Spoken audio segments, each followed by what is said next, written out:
तो आज हम भगवत गीता के 5वें अध्याय की एक गहरी पड़ताल करने वाले हैं।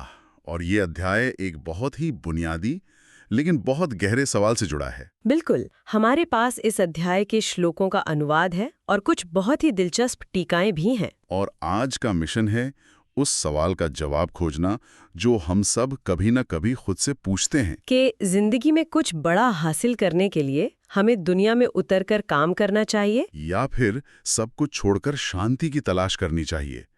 कर्मयोग या ज्ञान योग, एक्शन या त्याग। यही तो अर्जुन की दुविधा है। पिछले अध्यायों में कृष्ण ने कर्म और ज्ञान दोनों की तारीफ की और अब अर्जुन पूरी तरह कंफ्यूज हो गए हैं। तो चलिए आज इस कंफ्यूजन को सुलझाने की कोशिश करते हैं। तो कहानी शुरू होती है अर्जुन के एक बहुत ही सीधे सवाल से। वो कहते हैं, हे कृष्ण, आप कभी कर्मों को छोड़ने यानी संन्यास की बात करते हैं और फिर कभी कर्म करने की यानी कर्मयोग की। हाँ, तो इन दोनों में से मेरे लिए एक निश्चित रास्ता कौन सा है?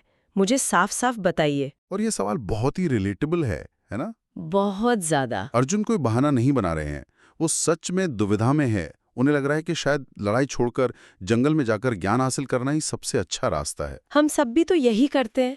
जब जिंदगी मुश्किल होती है तो लगता है कि सब छोड़ छाड़ कर कहीं भाग जाएं। बिल्कुल, वो एक वन वर्ड आंसर चाहते हैं, एक फॉर्मूला, ताकि उनकी ये उलझन खत्म हो। लेकिन कृष्ण का जवाब कोई फॉर्मूला नहीं है, बल्कि वो तो इस पूरी सोच को ही पलट देते हैं। हाँ, वो कहते हैं कि संन्यास और कर्मयोग दोनों ही एक ही मंजिल तक ले जाते हैं, लेकिन इन दोनों में से कर्मयोग का रास्ता ज्यादा बेहतर है, ज्यादा श्रेष्ठ है। और यहाँ ये समझना बहुत जरूरी है कि क्यों कृष्ण कर्मयोग को बेहतर इसलिए कह रहे हैं क्योंकि वो ज्यादा प्रैक्टिकल है। अच्छा। इंसान होने के नाते हमारा स्वभाव ही कर्म करना है, हम बिना कुछ किए रह ही नहीं सकते। तो कर्मयोग कहता है कि कर्म छोड़ो मत, बस वो कर्म करने का तरीका बदल दो। कर्म को बंधन बनाने की जगह उसे मुक्ति का साधन बना लो। एग्जैक्टली। ज्ञान योग के लिए बहुत तीव्र वैराग्य चाहिए, जो सबके लिए आसान नहीं है। लेकिन कर्मयोग वो तो हमारे रोजमर्रा के जीवन से ही शुरू हो सकता है। अच्छा, तो फिर वो असली सन्यासी कौन है जिसके बारे में सब बात करते हैं? क्या वो इंसान है जिसने सब कुछ छोड़ दिया है? बिल्कुल नहीं। और यही कृष्ण सन्यासी की परिभाषा ही बदल देते हैं। वो कहते हैं सच्चा सन्यासी वो नहीं जिसने कर्म छोड़े हैं, बल्कि वो है जिसने अपने मन से इच्छा और नफरत को छोड़ दिया है। हाँ, जो सुख दुख पसंद नापसंद जैसी चीजों से ऊपर उठ गया है, वो कर्म करते हुए भी मुक्त है। वही असली सन्यासी है। अच्छा। यहाँ एक छोटी सी बात और है।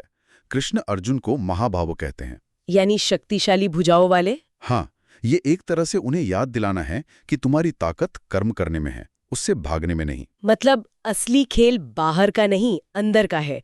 त्याग कपड़ों का या घर का नहीं, बल्कि मतलब मन की अटैचमेंट्स का है। बिल्कुल सही। और इसीलिए कृष्ण आगे कहते हैं कि जो लोग ज्ञान और कर्म के रास्ते को अलग अलग समझते हैं, वो नासमझ हैं। गीता उन्हें बाला यानी बच्चे कहती है। हाँ, चाहे उनकी उम्र कुछ भी हो।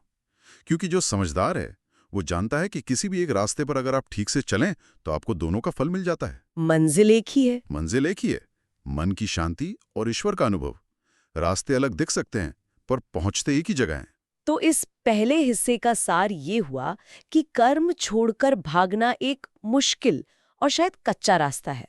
असली रास्ता है दुनिया में रहकर अपने काम करते हुए मन से अनासक्त होना। हाँ बिल्कुल, कृष्ण इसे एकदम साफ शब्दों में कहते हैं, कर्मयोग के बिना मन का सच्चा संन्यास हासिल करना बहुत मुश्किल है। अच्छा, तो ये एक मजबूत नींव की तरह है। बिल्कुल, एक फाउंडेशन।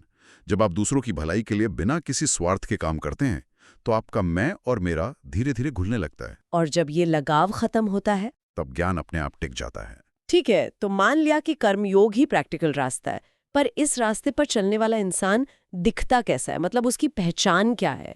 क्या वो कोई सुपर हीरो होता है? सुपर हीरो तो नहीं, पर उसका नजरिया बहुत अलग होता है। गीता बताती है कि ऐसे इंसान का मन एकदम साफ होता है, उसकी इंद्रियां उसके वश में होती हैं। और सबसे बड़ी बात, वो हर जीव में अपनी ही आत्मा को देखता है। सर्वभूतात्म भूतात्मा, ये शब्द इस्तेमाल हुआ है। इसका मतलब क्या है? इसका मतलब है उसे दूसरे का दुख अपना दुख लगता है और दूसरे की खुशी अपनी खुशी।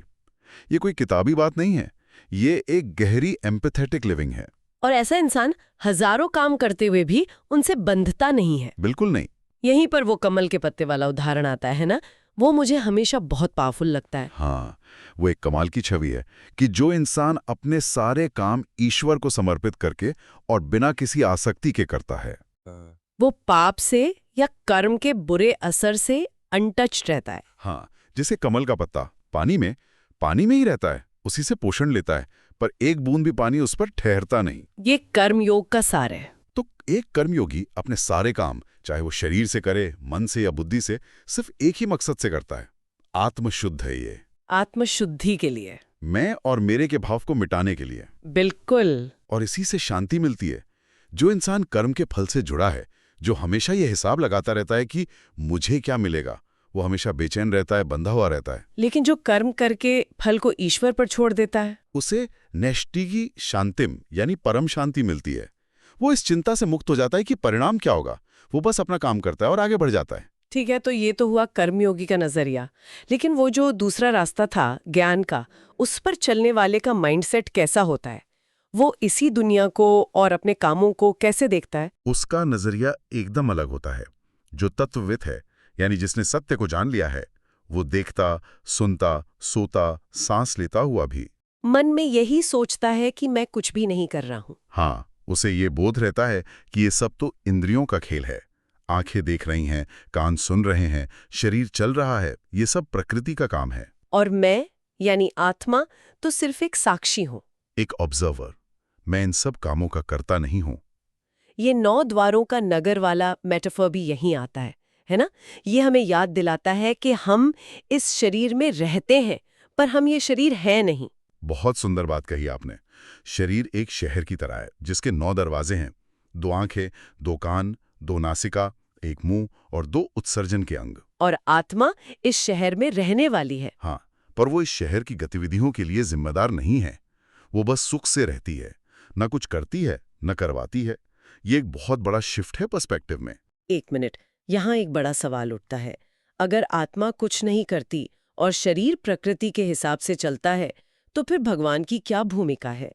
क्या वो हमारे कर्मों का हिसाब नहीं रखते? हाँ, ये एक बहुत गहरा फिलोसॉफिकल पॉइंट है जिसे गीता यहाँ उठाती है। हम तो यही सुनते आए हैं कि भगवान हमारे पाप पुण्य का लेखा जोखा रखते हैं। और कृष्ण कहते हैं कि प्रभु न तो किसी के कर्तापन को बनाते हैं, न कर्म को, और न ही कर्म के फल को। तो फिर ये सब होता कैसे है? ये सब तो स्वभाव यानी हमारी अपनी प्रकृति, हमारी अपनी आदतों और वासनाओं से होता है।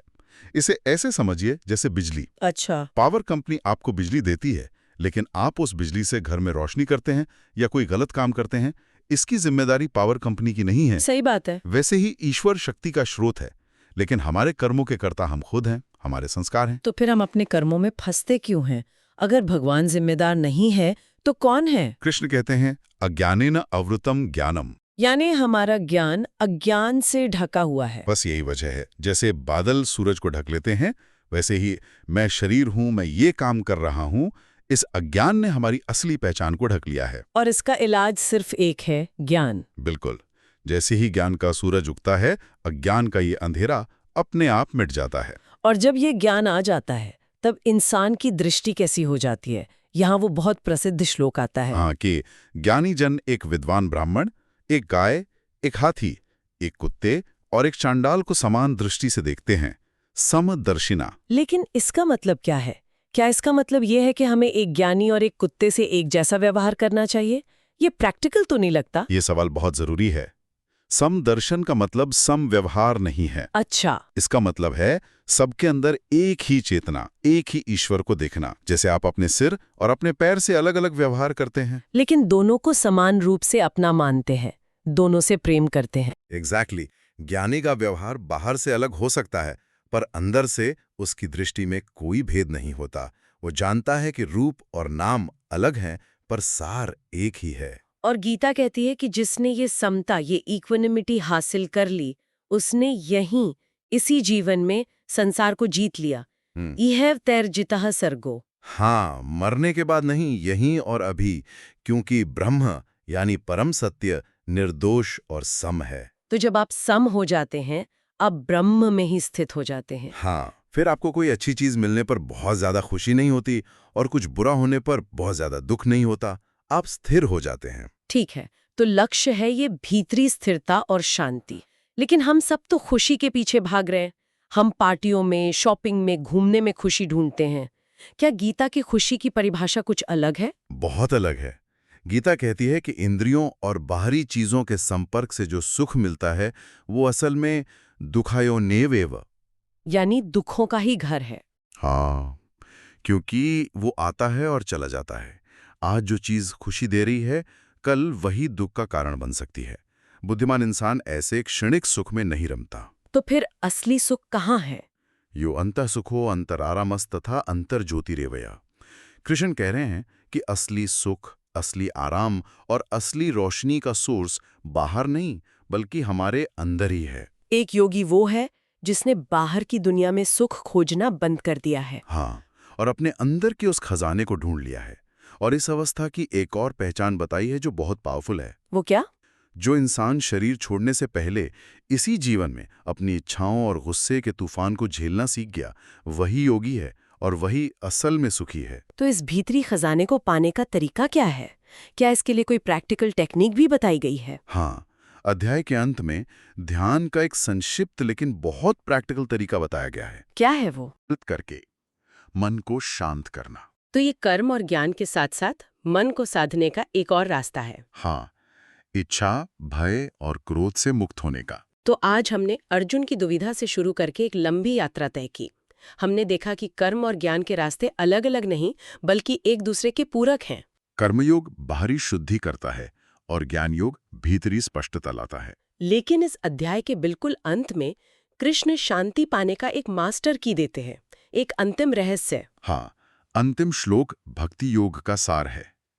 कृष्ण कहते हैं कि परम शांति उसे मिलती है जो मुझे 3 रूपों में जान लेता है। पहला, सभी यज्ञों और तपस्याओं का भोक्ता, यानी आखिरकार सब कुछ उन्हीं को समर्पित है। दूसरा, सभी लोकों का महेश्वर, द सुप्रीम लॉर्ड। और तीसरा, जो सबसे खूबसूरत है, सुहृदम सर्वभूतानाम, यानी सभी प्राणियों का निस्वार्थ मित्र। तो आज हमने देखा कि अर्जुन के ये या वो के सवाल का जवाब कृष्ण ने ये और वो में बदल दिया। उन्होंने दिखाया कि कर्म एक व्यवहारिक नींव है जो हमें ज्ञान के लिए तैयार करती है। और ये दोनों रास्ते तब पूरे होते हैं जब उनमें भक्ति का रंग घुल जाता है। जब हम ईश्वर को केवल एक दूर बैठे शासक की तरह नहीं बल्कि एक मित्र की तरह देखते हैं। और यह अध्याय हमें एक बहुत ही गहरे विचार के साथ छोड़ जाता है। ईश्वर को एक निस्वार्थ मित्र यानी सुहृदम के रूप में जानने का क्या मतलब है? एक मित्र का निस्वार्थ होना क्या होता है? ये शायद एक ऐसे प्रेम की ओर इशारा करता है जो बिना शर्त के है, जो इस बात पर निर्भर नहीं करता कि हम क्या करते हैं या क्या नहीं करते। एक ऐसी दोस्ती जो बदले में कुछ नहीं मांगती। क्या होगा अगर हम ये मानकर अपनी जिंदगी जिएं कि इस ब्रह्मांड की सबसे बड़ी शक्ति बिना किसी शर्त के हमारी सबसे अच्छी दोस्त है, जो हमेशा हमारा भला चाहती है? शायद इस एक एहसास में ही इस पूरे अध्याय में बताई गई शांति का रहस्य छिपा है।